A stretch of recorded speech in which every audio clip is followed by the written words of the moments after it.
In today's world, faith isn't about easy answers. Faith is about asking hard questions, following your curiosity, making a difference.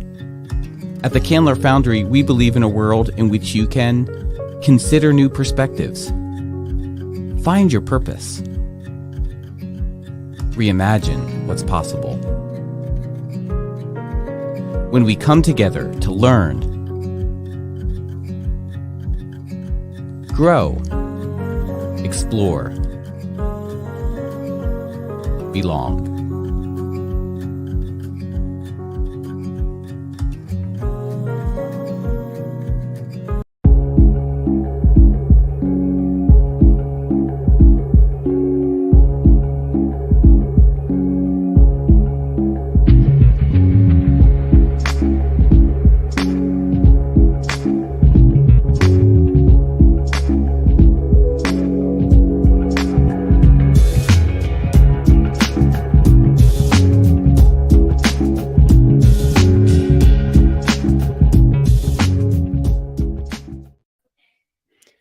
Good evening, friends, and welcome. My name is Ryan Bonfilio, and at Candler, I serve as the director of the Candler Foundry, a new initiative at Emory that seeks to bring the best of what typically happens at seminary, in-depth learning and theological exploration, out into the public and make it accessible for broader audiences. And tonight, we're thrilled to have you joining us for a discussion with Dr. Susan Reynolds, the author of the newly published book, People Get Ready, Ritual, Solidarity, and Lived Ecclesiology in Catholic Roxbury. Tonight's discussion is part of a webinar series hosted by the Candler Foundry called Publications. Its goal is simple: to create opportunities for audiences both inside and outside the Academy to engage in conversations about newly published books from Candler faculty. We want to bring these amazing books out into the public square, as it were, offering scholars and practitioners alike the opportunity to have conversations with the author. Co-sponsoring tonight's webinar is the Aquinas Center for Theology at Emory University. Founded by the Dominican Order, the Aquinas Center strives to promote a deeper understanding of Catholicism's rich intellectual, spiritual, and moral tradition by providing community programming, educational resources for Catholics and for people of all faiths in the greater Atlanta area. Without further ado, let me turn things over now to our moderator, Greg Hillis, who is the newly appointed Executive Director of the Aquinas Center. Greg has a PhD in Religious Studies from McMaster University, and his writing focuses on the life and work of Thomas Merton. Before arriving at Emory, Greg served as a professor of theology and religious studies at Bellarmine University in Louisville, Kentucky. Greg, it is such an honor to have you joining us, and thank you for moderating tonight's conversation. Thank you, Ryan. I'm really happy to be here, and welcome to all of you who are joining us tonight. We're so glad to have you with us. Before we begin, a few words of orientation so that you know what to expect. About the format, we're going to begin with some brief remarks by Susan, followed by a 20-minute roundtable discussion and conversation with our panelists, Dr. Natalia Imperatori Lee, Dr. Maureen Day, and Eileen Markey. Rather than offering formal academic responses, the panel will be talking amongst themselves, sharing their reactions, responses, and questions about the book. Think of this as an opportunity to be in the living room with the author and three of her colleagues and friends. For the last 20 minutes, we'll open up conversation to you, the audience. At any point, and I'll remind you of this during the events tonight, at any point you can put through questions or comments using the chat feature. Our team will collect them and curate, and I'll pose those questions to the panel when the time comes. One other note, and this is exciting, the volume's publisher, the book's publisher, Fordham University Press, has agreed to offer a 25% discount and free shipping to all of you for joining us. You simply go to www.fordhampress.com, search for People Get Ready, and enter the coupon code Reynolds25-FI. Don't worry, we're going to put this in the chat so that well, there it is. You're good. This offer is good through the end of October. Without further ado, let me introduce to you our author. Susan Reynolds is an assistant professor of Catholic Studies here at Emory University's Candler School of Theology, where she teaches courses in American Catholic history and culture, theology, and congregational studies. Reynolds is a Catholic theologian and ethnographer whose work examines Catholic ecclesiology and practice on the margins of church and society.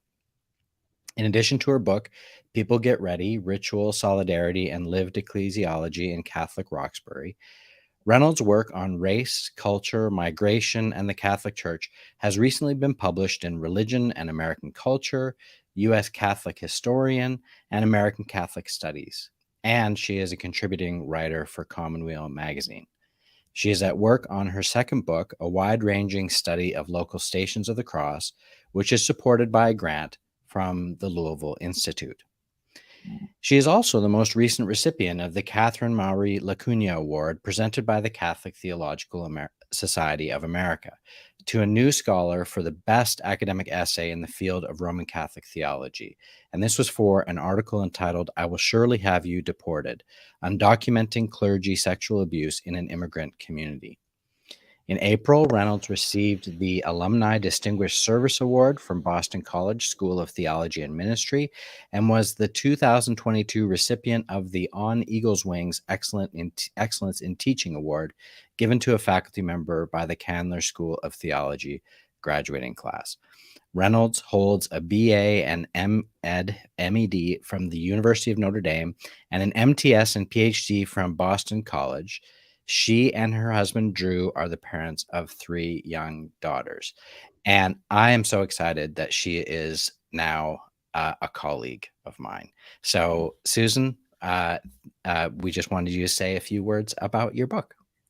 Thank you so much. I really just want to express my gratitude to the Candler Foundry and the Aquinas Center for this chance to be in conversation with you all and with 3 scholars whose work I really admire and cite in the book. I'll say a little bit about the parish at the center of the book and sort of how this project came about. St. Mary of the Angels is the parish that the book focuses on. It's this tiny, poor, profoundly spirit-filled, sort of radical Catholic parish in a part of Boston called Roxbury. And within Roxbury, it's in this neighborhood called Eggleston Square, which is right across the corner from Franklin Park, if you're familiar with Boston. The church was built in 1906 during this spate of church building, but the community was never able to raise the money to finish it. And so they just built a roof over the basement. And 117 years later, it's still just a basement with a roof. And that's the church that I stumbled upon when I first moved to Boston. And that's how this whole thing started. Next door to the parish, there's this big 19th century Victorian estate house that was bequeathed to the archdiocese by this wealthy family in Boston for $1. And that has served for the past century and some as the parish's rectory. They call it the parish house, but essentially it's all of the parish's meeting space. And it was into that rectory, that 3-story broad porched Victorian estate house that I moved when I was a first-year MTS student, a first-year master's student at Boston College.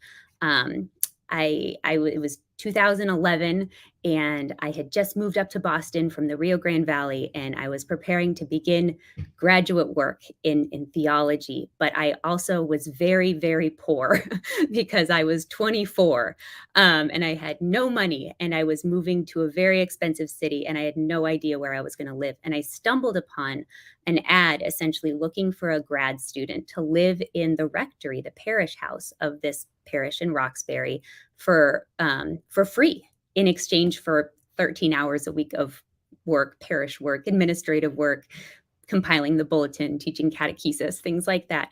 And so I reached out, sight unseen, and I moved in. And suddenly I was a 24-year-old Catholic lay woman living in the rectory of a Catholic parish. And very quickly, I became enchanted with this community. I'm a cradle Catholic, as we say. I was born baptized Catholic as a baby, and I've never encountered another church where there was such a clear and obvious foundation of friendship and work and community activism across these boundary lines of language and race and class and culture that are often real dividing lines in the church, especially in a city as historically segregated as Boston. And the more I learned, the more I talked to parishioners, the more I dug into the history, eventually into the archives of the archdiocese and of the parish itself. The more I researched, the more I learned. Um, I the more intrigued I became. It turned out, I kind of quickly realized that this teeny tiny, literally underground Catholic parish played this kind of an outsized role in the civil rights movement in the archdiocese, in the reception of the Second Vatican Council in the archdiocese, in the realm of community activism in Boston.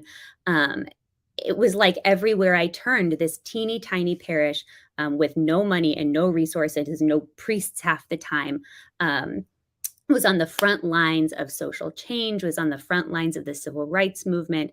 I was so intrigued.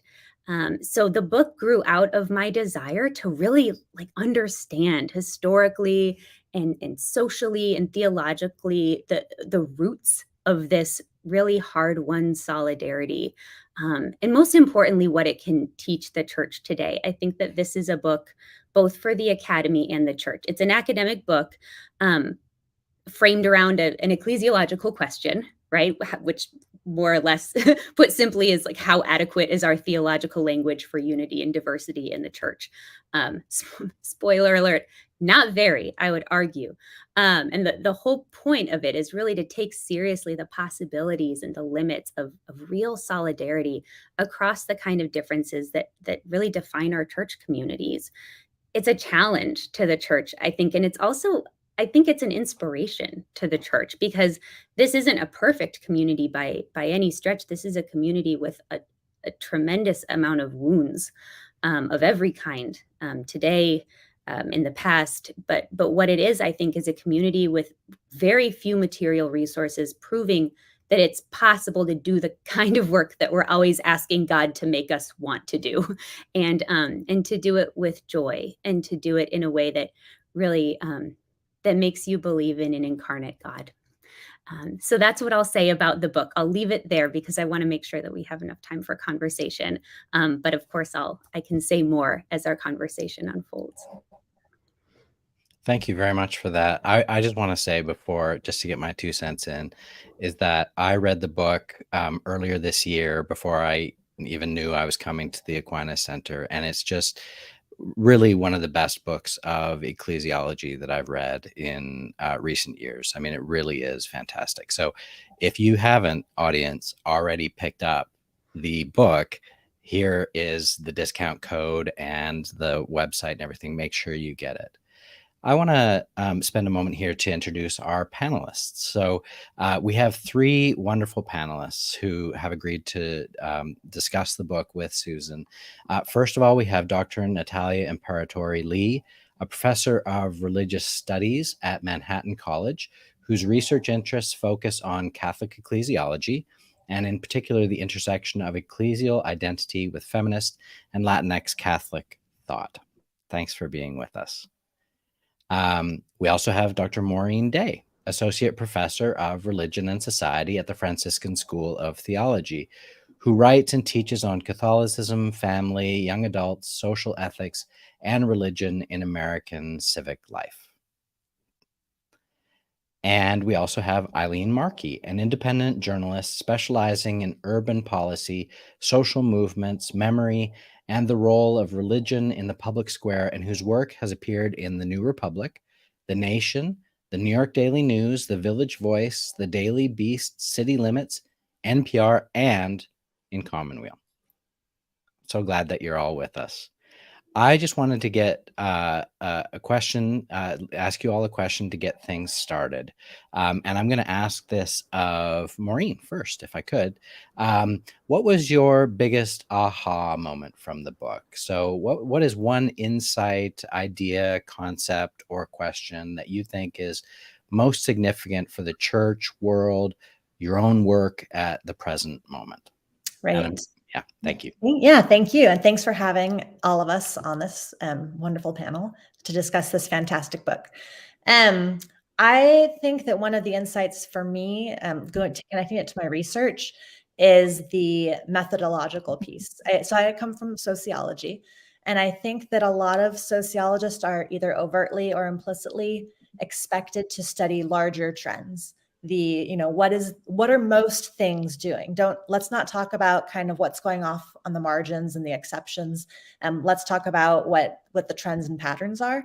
And I think that your book, Susan, really amplifies the importance of studying the outliers, because the outliers have some really insightful pieces of wisdom for us to think about solutions. Because a lot of times when we're studying the bigger picture, there's a lot of questions and problems that come, but I think the solutions are often found in these peripheries. And by you centering this story, it has so many insights. I think you cited a lot throughout your book, Brett Hoover's Shared Parish, which is kind of the trend. If you have a multi-ethnic parish, the two groups often do not do a lot of collaboration or integration with each other. They kind of operate on parallel tracks.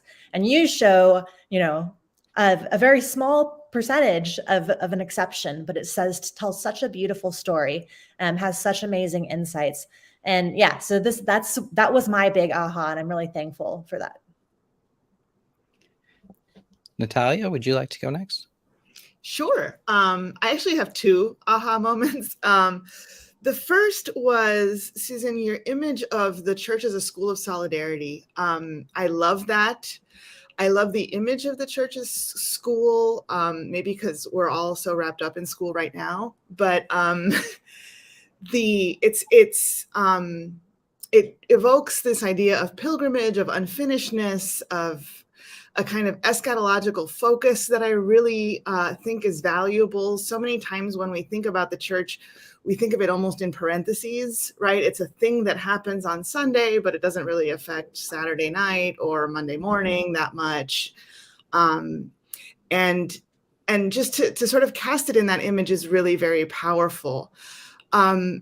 In general, I think that your kind of granular analysis of this weird little outlier church, it counteracts a lot of what I have been kicking around in private as Harry Potter Catholicism, right? That every sacrament is just this magical thing that gets somehow magically confected and then fixes everything. And if we would just do more of them, then everything would be fixed, which is, not a useful way of approaching sacramentality.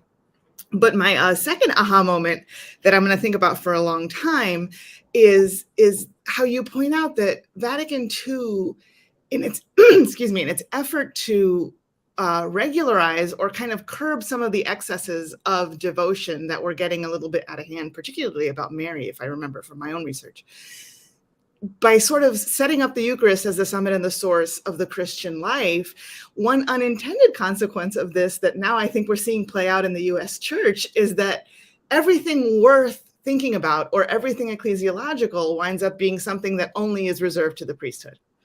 And that is not a recipe for a church in the 21st century. So I think it's really, it's such a powerful book because, again, it is granular, but it has a lot of, I think, are implications for how we do the work of ecclesiology, obviously methodologically and stuff like that, but even how we think about the Second Vatican Council. I'm the type of person that is always hesitant to say anything bad about the council, but I do think that it's now several decades later a good time to sort of think about some unintended consequences, and that Eucharistic focus, while important at the time, has nevertheless now sort of turned us into an overly clerically focused subdiscipline of theology. And I really appreciated that. Eileen? So, several aha moments. It's such a lovely book. It's such a book right up my alley. I'm a person who often writes about city budgets and housing finance programs, and also about spirituality. And so it's I'm like, wow, look at this, somebody actually knowing both parts. So it was absolutely like a delight to read and to think about. The aha moment that I'm really struck with is looking at all that was possible in this parish because of, I mean, and this is really like a pastoral point, right? I have this little like yield sign note in my notes. Participation yields loyalty, yields communion. And because there was this practice, it is this practice in the parish of engaging everybody, and not just saying all are welcome, not even just doing the yearly census of where do you think your gifts could be used? Do you want to be elector? Do you want to be a greeter? But really, it seemed like week to week you'd show up, and some old head would say, "You're going to be on this committee now." And because you were, I mean, it's like very basic, like leadership development. It's like what we know in our classes. It's why we make somebody do attendance. But it's not a common practice in parishes. And so my aha moment is like, look, because they had this ethic of participation with very low barrier, and maybe like the opposite of a barrier, like you will be told that you're on that committee now. That yields a sense of belonging, obviously, engagement, but therefore commitment, because it opens up the possibility of a multiplicity of lateral relationships. What Natalia is saying is that, if we've centered Eucharist so tremendously, then we somehow go, 360 back to, well, we got to just listen to, we must be here to receive the miracle that the priest performs. And that's it's a hierarchical, or at least a one-way, only two-way relationship. And because of all this engagement in the parish, there's all these lateral relationships, which are the thing that make a healthy community. And then when there is that loyalty, well, then there's that intimacy, the day in and the day out. And well, it's not just that I go because I'm on this anti-racist book club, I go to that church, or it's not like I just go to that church and I'm in the choir, but rather I am getting asked to pick somebody up or bring food to somebody who's sick, and all that lovely interaction that I think a lot of us, speaking for myself, I associate with a previous way of being Catholic. And so I think a lot of one of the messages that comes through in this book is actually like a great message for us progressive liberal Catholics who go find bespoke communities where we won't be offended. Maybe we'll be challenged in certain ways, but only in the ways that we want to be challenged. And then it just becomes another neoliberal, independent, atomized sort of thing. Well, this is where I go for that, and that's where I go for this. And the people I bring soup to are not actually the people I go to pray with. And so this idea that participation leads to loyalty, leads to communion.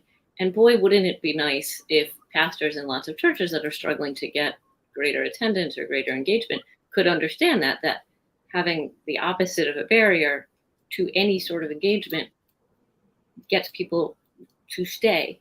And then that's not only a message actually for pastors, right? But that's actually a message for like the church ladies. That's actually a message for the lay people who are on the council, who are the people who run the CCD program, who do the things, right? The clique of people who are approved and any tendency, we often have these tendencies to just be with the people we know, and that leaves people out. And it seems like this parish does this amazing job of not doing that. Yeah, I mean, I have other thoughts too, but that was really mine. Like, just get everybody involved and then they'll stay. And if they stay, they'll be friends. And if they're friends, they create communion themselves. And maybe later we can really talk about Eucharist. Susan? Gosh, thanks, you guys. I just really, it's one thing. I'll just like be this is kind of like a candid, behind the scenes with the author conversation. And I'll just be very candid and say, this is, of course, my first book. And I think I was so scared, to publish it because it's like, oh my gosh, I just want to control every piece of it and I want to make it whatever. And what if people have this, they don't like it, or I don't know, I bet I'm going to hear from this person or this person. And the one thing that you don't anticipate is like, no, it's just going to be really cool to have it out there and received, and people read it and think of things that are like wow, yeah, like that's even better. Just it's felt very magical to be able to tell the story of this little community in ways that feel robustly theological, and also robustly historical. And it's been really meaningful to the community. It was really cool to be back in April. I gave a book talk at the public library that's right next to the parish, that of course a group of St. Mary's church ladies fought to keep open in the 1980s. So it's just like everything in Eggleston Square, it's like this symbiotic relationship. And it was just really beautiful to be able to bring it back to the community and bring it back to the parish. And it's really, yeah, it's just so, I'll stop being like so earnest, but it's really so delightful to hear what you guys have to say and to be in conversation about it. I want to pick up on one theme that each of you brought up. I'm going to start with Natalia just because it happens to be circled in the middle of my notes.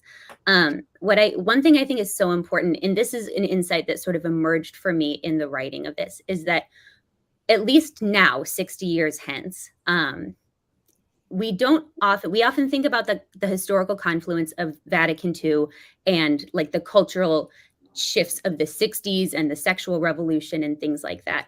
But one other historical confluence that I think has kind of gotten a little bit submerged in our collective consciousness was the confluence of Vatican II and the war on poverty in the United States. And one thing that going through the documentary history of St. Mary of the Angels in the Archdiocesan archives really revealed to me was that the war on poverty really conditioned the way that Vatican II was received in an urban context, and provided in some way the fuel, the fire toward a lot of these urban ministry solidarity type programs that would kind of make up the bulk of official archdiocesan engagement with their own poor during the 1960s and 70s.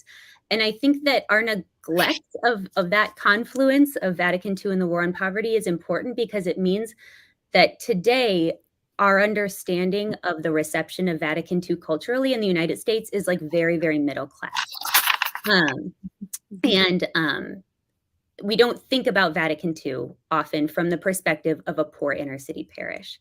But when you think about the fact that, as I kind of argue in the book, and I don't think I think I'm not nearly the first person to make this argument, but I guess I do so pretty explicitly in the book, that this consolidation of Catholic practice around the Eucharist had this unintended consequence of sort of marginalizing a lot of these lay-led devotional spaces that didn't require a priest. That's important in a community that doesn't have a priest.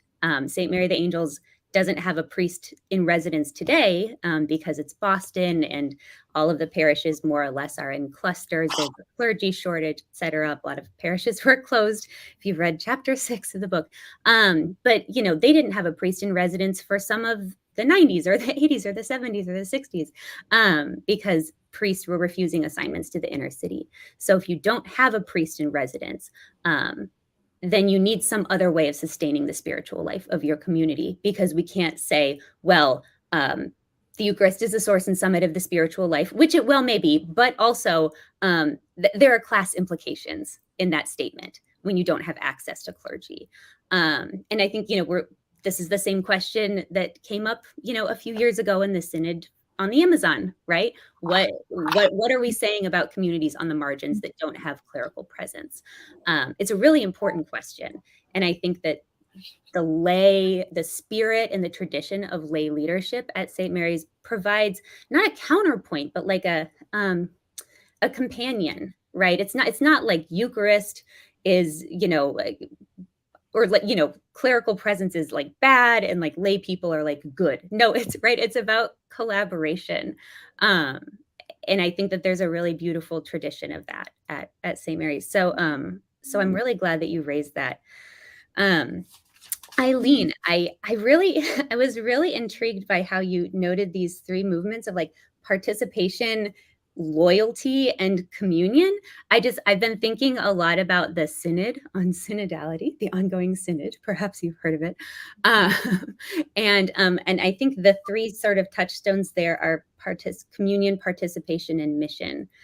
Um, in the way that you frame that is like, we do kind of, there's a missing step. I think you talk about how you engender like deep, rich involvement in a parish, or in any kind of ecclesial community. So like, how do you get to participation? Like, how do you get to communion? It doesn't just happen. Like, how do you shape participation so that it fosters communion?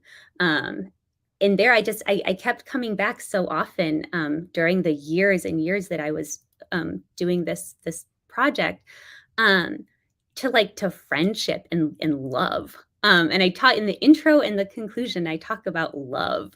And at first I was like, is this going to get struck by the editor? Like, I don't even, I'm just going to throw this out there because it was kind of the organizing principle of the entire thing. Like, people loved each other. And it was because they had these decades and decades of shared participation, not only in organizing liturgies and leading the parish council, but also in like saving their neighborhood when they were going to build a highway through it. And they helped to organize against that.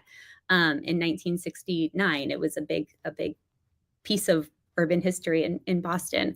And St. Mary's was one of the parishes at the center of that. And they were successful all the way up until 2004, when when St. Mary the Angels was on the closure list, when Boston closed 80 parishes, like a fourth or a fifth of its parishes, right in the wake of the sex abuse crisis too. So it was it was like trauma on trauma for Catholics in Boston. And there were very, very few parishes that successfully fought to remove themselves from the closure list. And it unbelievably under-resourced, truly, like, the building, I cannot even begin to describe. In the book, I do more than begin to describe it, but it's hard to describe the building. It's truly a basement with a roof. It used to have a flat roof. By the 1980s, the roof was held together with so many patches that leaks were coming in and shorting out all of the lights. And it was like this unbelievable fire hazard. So now there's a pitched roof on the basement, but it truly is. Everybody has this story of, how did you arrive at St. Mary's? And it's like, well, I was looking for a Catholic church. And then somebody was like, there's one next door to your apartment complex. And they're like, that's not a church. I'm like, no, it really is. It's just this fascinating place, but it's a poor church for the poor. It's kind of like a Here Comes Everybody sort of space. It's the kind of parish that got closed in 2004. It was self-sustaining. They were no longer on subsidy from the archdiocese, but nevertheless, this is a very small community. Again, and Maureen, I'm going to talk about what you noted in a second, because I think it's really important too. When you're looking for parish viability, it's all about numbers, right? And not just, it's people numbers, and it's sacramental numbers. Boston used this metric called the sacramental index to determine which parishes were slated for closure in 2004, which obviously privileged big parishes, suburban parishes, wealthy parishes. It was the tiny parishes that got axed. Where are the tiny parishes? They're in the inner cities. They're in rural areas. They're communities that maybe serve a very small but really vital population. These are the communities that get closed because they're small. And so in the same way that we're saying, well, what are we saying about communities that don't have consistent access to a priest? Here it's like, well, what are we saying about small communities? Like, is small beautiful? Or is small, the first to go? And that's important too. And Maureen, I think to that's the point that I kind of wanted to connect back to what you offered, because I think that question of studying an outlier, right? It's in some way at first Brett's book, The Shared Parish, was a real model for me when I was in grad school, because it was this newly published book by a theologian doing like theology and social science, and kind of trying to take both of those seriously in a way. But Brett's book is very like, it's the parish name is anonymized. to protect confidentiality in some way, but just in some way it kind of plays the role of like every town USA. It's sort of like this is it's almost a proxy for like so many parishes that are negotiating the same multicultural reality.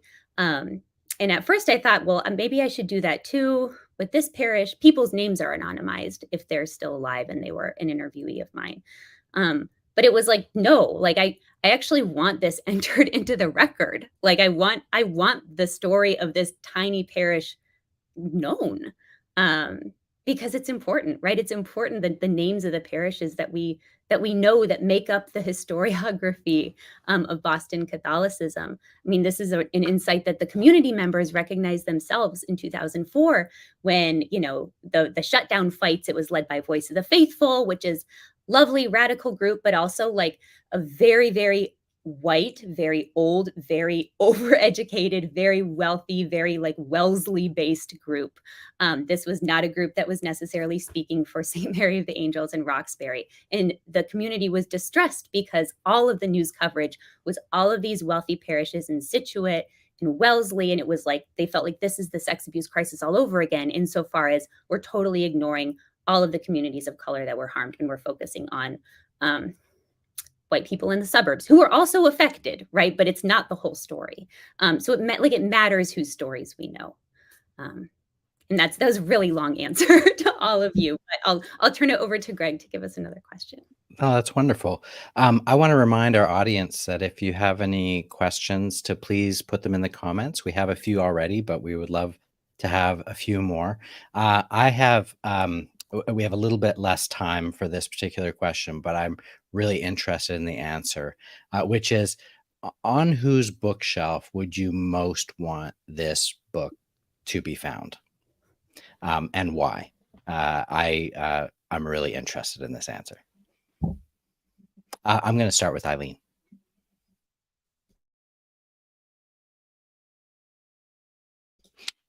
You're on mute, Eileen. There you go.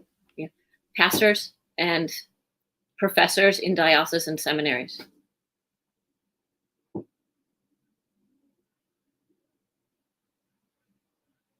Yeah, that's all. Yeah, yeah. No, like I want other people to talk. Really, like that's everybody, but especially those guys. Yes, Maureen.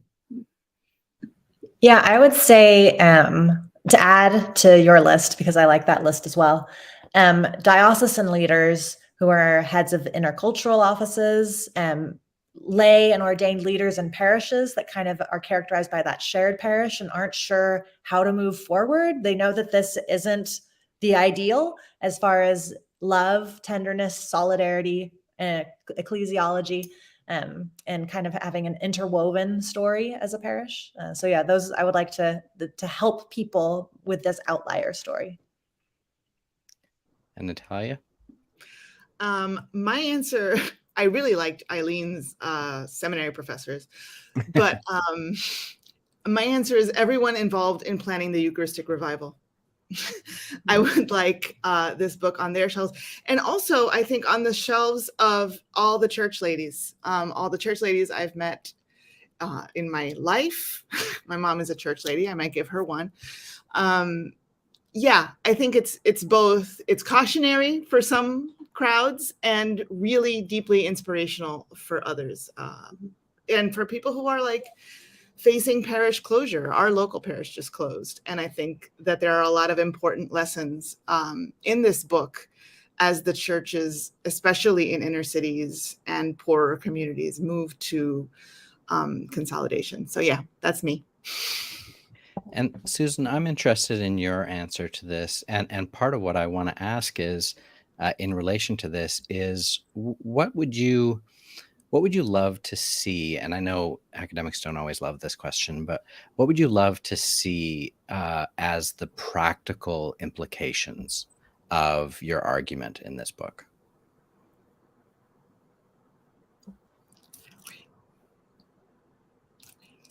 I think you're muted. I'm sorry.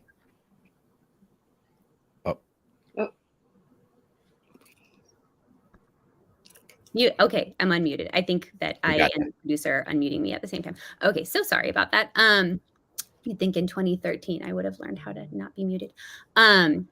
I love all of the answers that were offered, and I love practical implications.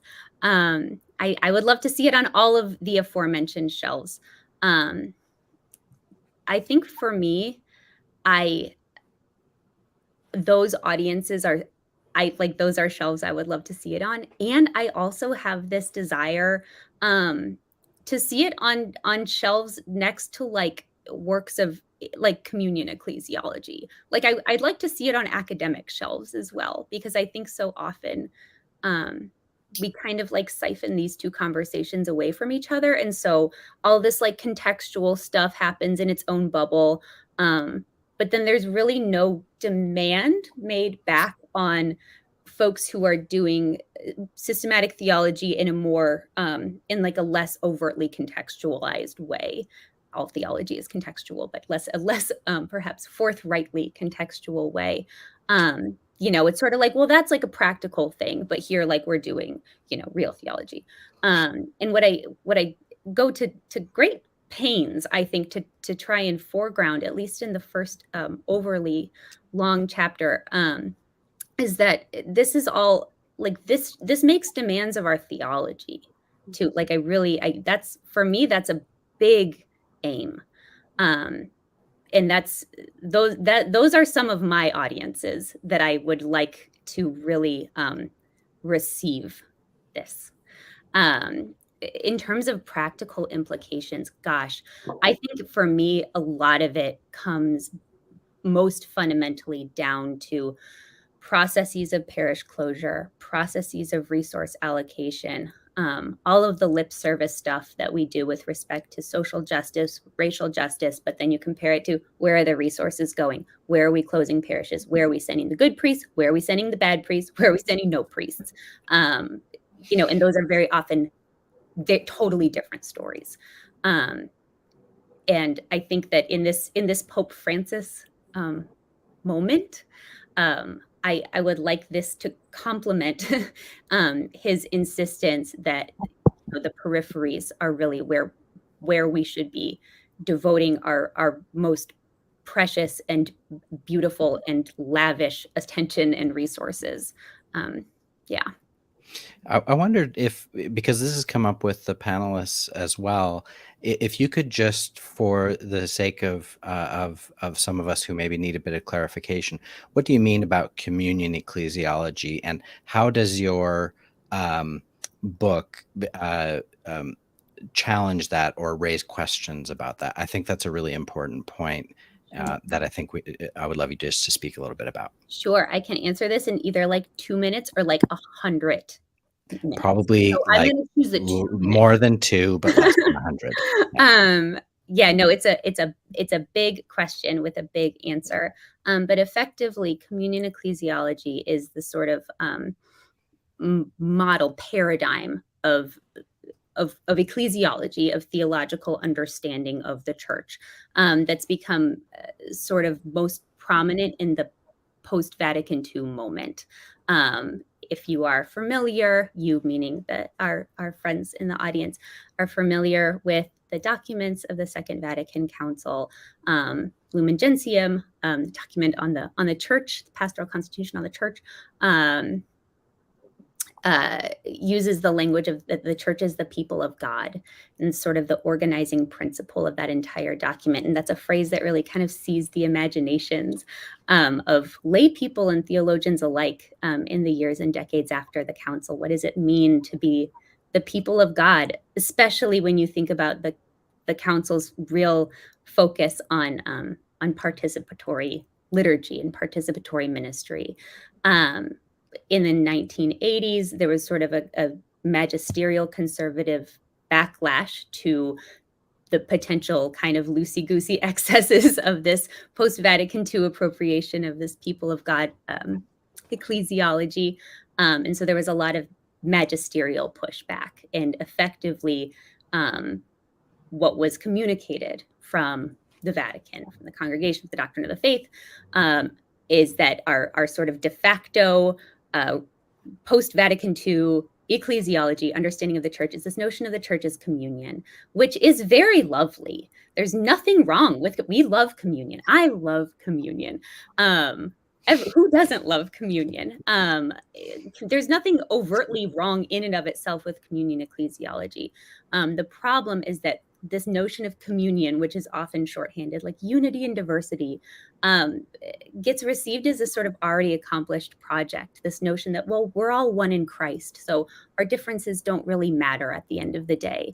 And that's easy for us that's easy for me to say, but it's not so easy for folks that have been historically marginalized within the church to say. It's not so easy for Black Catholics to say, we're all, let's not lead with our differences. We're all one in Christ. At the baptismal font, at the altar, when we receive the Eucharist, we're all one in Christ. And so that's really all that's fundamental. And unfortunately, this language of unity and diversity of communion has become sort of in practice. The way that the U.S. bishops talk about multicultural ministry, it's the way that theologians, pastoral theologians, practical theologians talk about multicultural ministry. It's the way that liturgists talk about multicultural ministry. It's sort of made its way into not only our theology, but also our practice.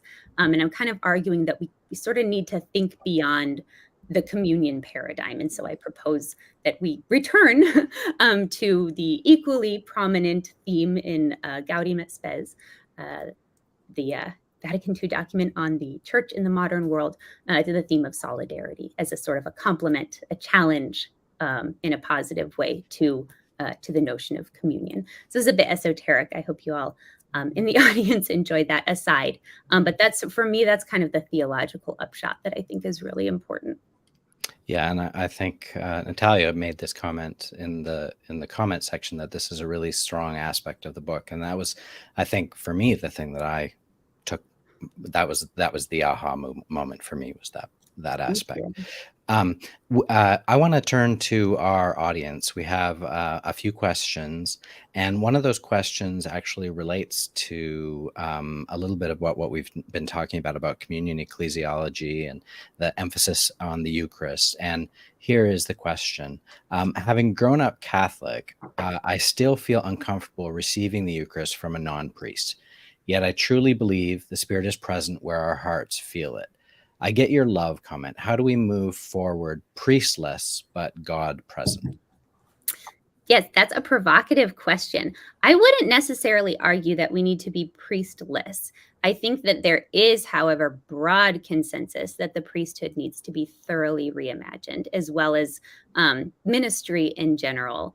I don't think that the ongoing synod on synodality is going to do that work necessarily, but I am curious what it's going to do for participation. I think that it's like the wound sort of like reveals a lot of other things. I think when in the most recent, or not even the most recent, but one of the most recent reiterations of the clergy sex abuse crisis in 2018 with the publication of the Pennsylvania grand jury report was kind of yet another long overdue realization, I think, for many in the church, that we need to radically reconsider what we think of as ordained ministry, what ordination means, how our current rhetoric around ordination as ontological change proves really quite damaging, not only for the unity of the body of Christ, but also for those who are ordained. Right? There's that leads to a kind of existence that is set apart in a bad way, right? That's very lonely and very insular, and often not fruitful for many. I think one thing that was so inspiring to me about the kind of counterexample of St. Mary's was that the priests who were there, who stayed, not the ones who just passed through and then abandoned ship, which happened time and time again, but the ones who really stayed, especially this certain priest who played a really important role in the community as kind of an organizing figure, named Father Jack Rusin, who's really fascinating in and of himself. He was good friends with Paul Farmer, who also lived in the St. Mary's parish house when he was a student at Harvard Med. And he lived on the 3rd floor, though I lived on the 2nd floor. And Jack Rusin, who is the pastor of St. Mary's, supported his efforts to start Partners in Health. And actually, Jack Rusin eventually went to Peru to start a Peruvian sister organization to Partners in Health and died of drug-resistant TB. So he has, I mean, again, it's like this pastor from this little church in Boston has this kind of outsized role in the global public health sphere. You know, it's just these little remarkable stories.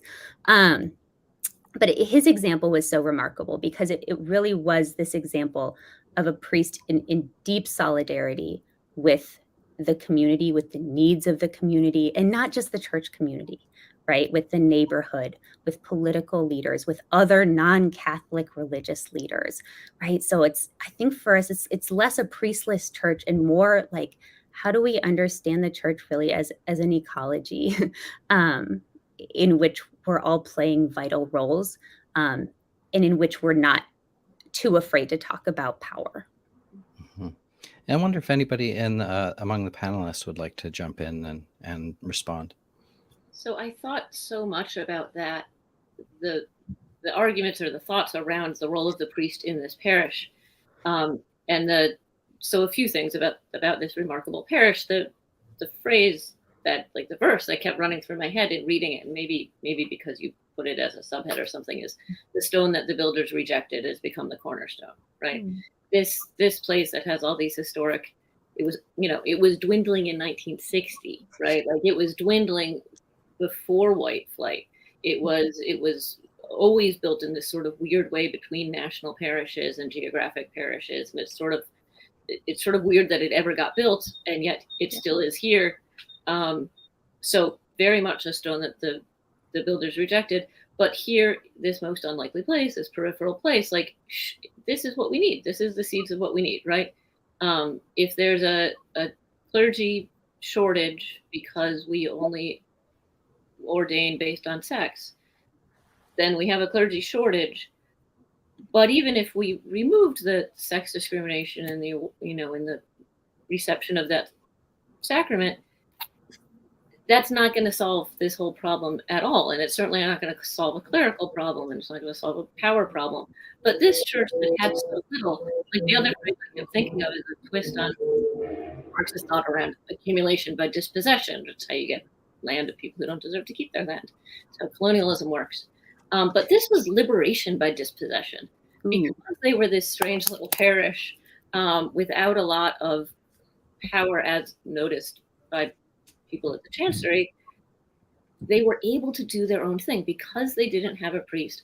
All these other forms of leadership were able to grow, and all these other forms of engagement that actually our grandmothers all participated in, able to grow, right? There were so many more actual opportunities for my grandmother to be engaged in the sacramental, in the devotional life of her parish, because it wasn't only around communion. And like, if she went to the church 10 times a week, only one of those was mass, right? Or maybe 5 of them was mass, but there were lots of ways to be engaged. And so one point around like our sort of middle class snobbery around Catholic devotionalism, it provided opportunities for female people to be engaged, and for lay people of all ages to be engaged. But really, this parish doesn't. I don't know. The lesson I'm taking from this parish is that here's a way to do church with only intermittently a priest, which of course is the lesson from, the people in the Amazon. It's the lesson from base Christian communities in Latin America 50 years ago. And it's actually a really old lesson. Catholicism has existed for most people without priests, right? For most people, for most time, without priests, and occasionally having a priest. And I like Mass. I like going to communion, and I still think the person should be ordained. But it doesn't mean that that's the only thing. And this parish allows a vision where, because it was ignored, because it was rejected, it now offers us, here's the answer, U.S. Catholic Church that doesn't have enough priests to go around. This is the answer. Look at that. It's from this funny little place that doesn't even have a building. This is the message that the church actually needs. My other really small point is that I was really moved over and over again in this book, and if I could ask you a question, it would be this one, is about the power of lament you have a line where you literally say that, and in talking about Hector, you talk about that, like the power of lament, and I wonder how much that, again, it's not like a civilized way to think, which is why I really like it. And we have so much to lament in Catholicism and in our relationships with it, but also in our culture of being lonely and separated and transient. These people are anything but transient, right? They're so rooted in this parish. So lament, is it all right if I ask you a question and you talk about what power does lament hold? Yeah, I'll talk about it in like 30 seconds because I know we're so close on time. I think that's exactly right.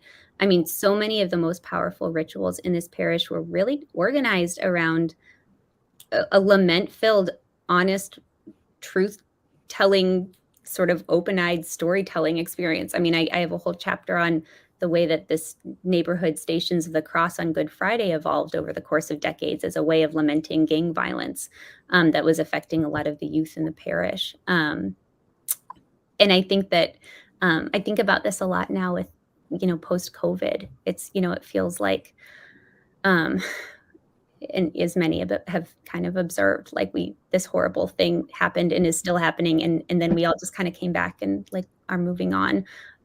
So lament like requires the ability to like say like we lost.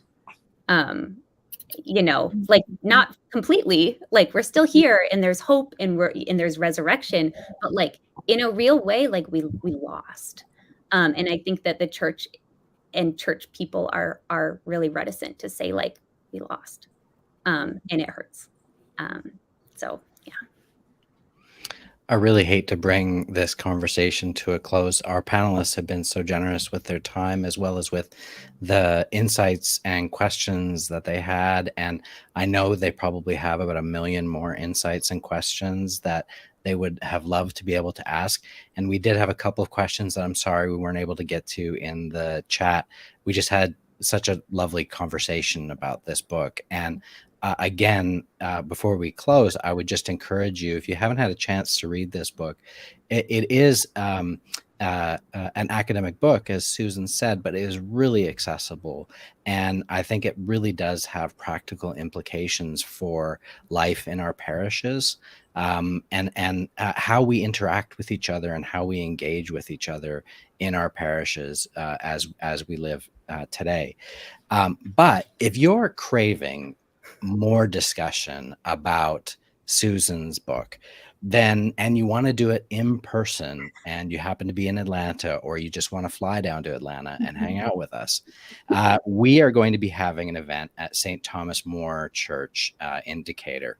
And the information is on the bottom of the screen right below me.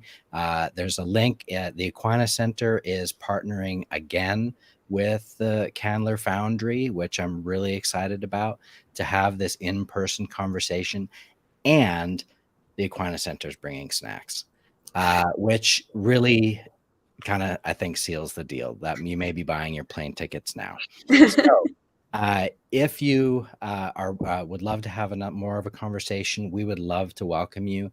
And I just want to say thank you to Susan for writing this book, and for taking the time to gather with us tonight.